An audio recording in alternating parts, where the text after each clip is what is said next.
Hi, I'm Tony Williams, and this is Brooklyn Savvy.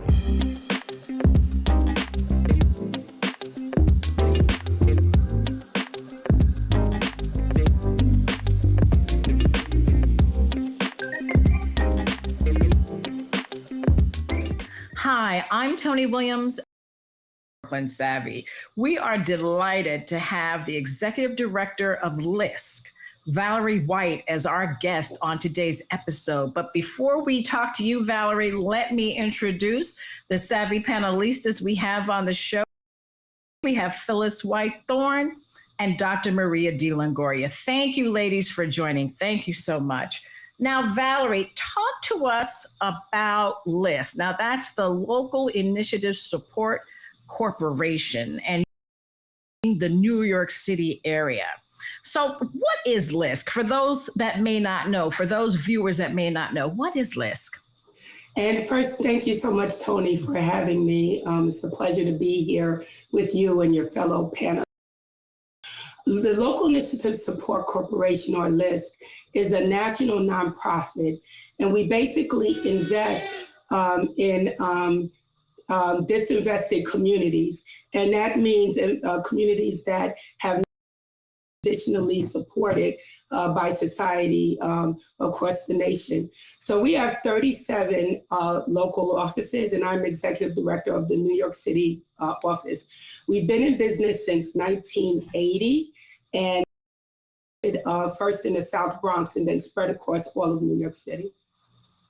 Now, that's wonderful. Now, I know that you all do some tremendous work, and there's an initiative that I really wanted us to talk about, and that is your advancing growth in the real estate sector that is targeted to Black and Latina women. Now, you know, Brooklyn Savvy, that's one of the areas, those are the people we like to talk to too. Yes. So if you could talk to us about this particular program and how it's going to make a difference in the lives of some of these women. Mm-hmm. Right, absolutely. So when we do anything, we look to be deliberate about having an ecosystem that supports the growth, removes systemic equity, and grows the foundation in communities, particularly of color.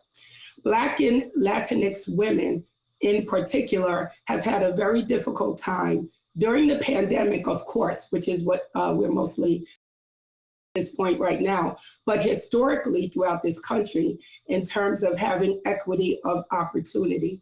So we're looking to advance through the rebuilding of New York City, particularly after the pandemic and all of the opportunities that real estate, because real estate is an asset and a means to sustainable wealth.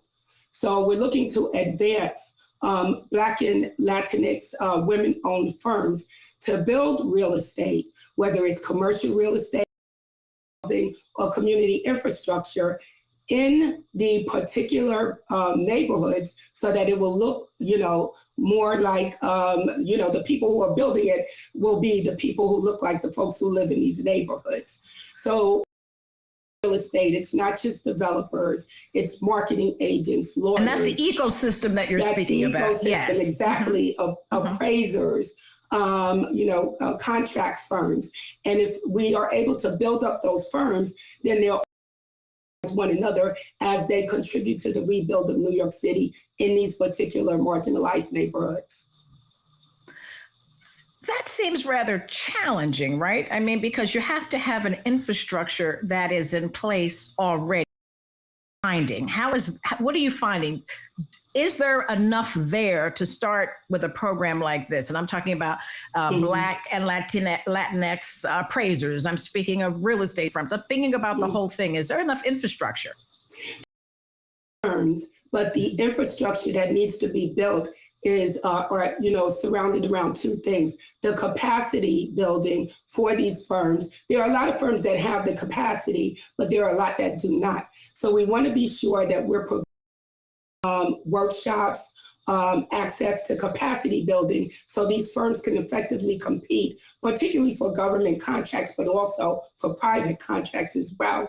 But the biggest hurdle for Black and Latinx women-owned firms is the access And access to capital has not been equitable in any industry for Black-owned businesses and Black-owned firms, Latinx-owned businesses and Latinx-owned firms. So while we're working to develop programs, the Color program, which is starting in November, which will provide the capacity, we coupled that with two additional things. One is raising capital for credit enhancement and other liquidity support funds that will help that capital as these firms start to grow in capacity so that they will have the capital to compete for opportunities. And then secondly, partnering with government and private organizations and other nonprofit organizations who are looking for developers so that the opportunity is there. So the infrastructure has to be very deliberately tied to those three things in order to give these firms an opportunity to succeed. How do you select the firms that you work with, the people, the organizations? Well, for this particular program, this is a new program that we've established. We put out a call for, went out a couple of weeks ago. We actually are working with Columbia University that's preparing, developing, and delivering the curriculum. Then we're working with another women Black-owned firm, RF Wilkins. Some of you may know Francilia Wilkins, who runs.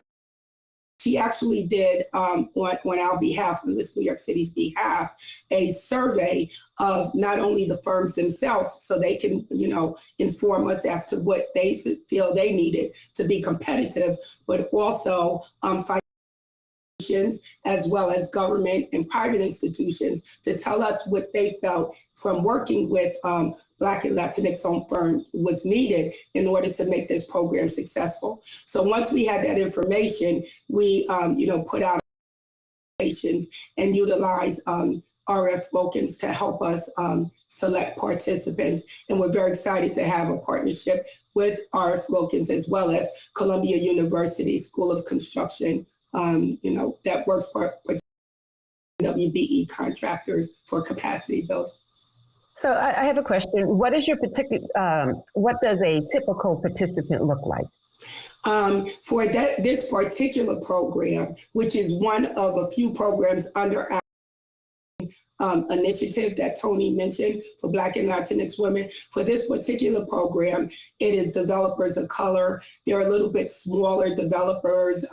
They've actually done a few jobs, but they haven't done,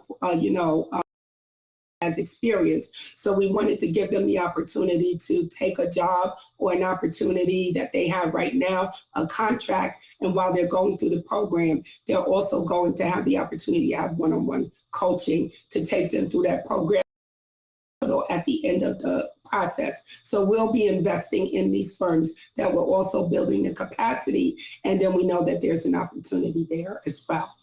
So I'm hearing investing in firms because when you talk about a capital strategy, and that's one of the problems of resource communities, and then we look at the fact that it has a lot to do with risk. So how does LISC help to mitigate risk so that there is entree into this world, essentially, this real estate world? Well, even though we are an investment vehicle, we have a national CDFI, Community Development Financial Institution, and it's on that national balance sheet that much of our pre-development, construction, and short-term lending is supported by that balance sheet. So we do have a risk profile that we have to follow. But because we are a CDFI and because we provide technical assistance and because we provide capacity building, a little bit differently at risk than a normal financial institution would take into account when they are investing. So we're able to look at the mission-driven need of the particular property, real estate, affordable housing, healthcare infrastructure, community infrastructure, or commercial real estate in a commercial quarter. We look to see how those developers, those borrowers, are partnering with the local economic development program work very closely with nonprofits that are located in these particular neighborhoods that have economic development and community development programming and that work closely with these borrowers. These borrowers become our partners. And so together, a little bit more risk in the deal if you have this sort of, partnership as part of the investment, it becomes, less risky. And that's more of a qualitative analysis than a quantitative. But it's very important when you're rebuilding communities. Oh, that's an excellent answer there, Valerie. Talk to us about mission-driven. When you speak about a mission-driven organization, for those who will be listening to this show, what is it that you're speaking about in particular? About organizations that are looking to build up an infrastructure in communities that have been not invested in, they're disinvested, they're marginalized, they're not getting the same financial and other support, economic development, community development support. So those organizations that are looking to provide the needs that are the gaps. When you think about systemic inequity, organizations that are addressing the issues that are tied to systemic inequities, that's a mission-driven organization.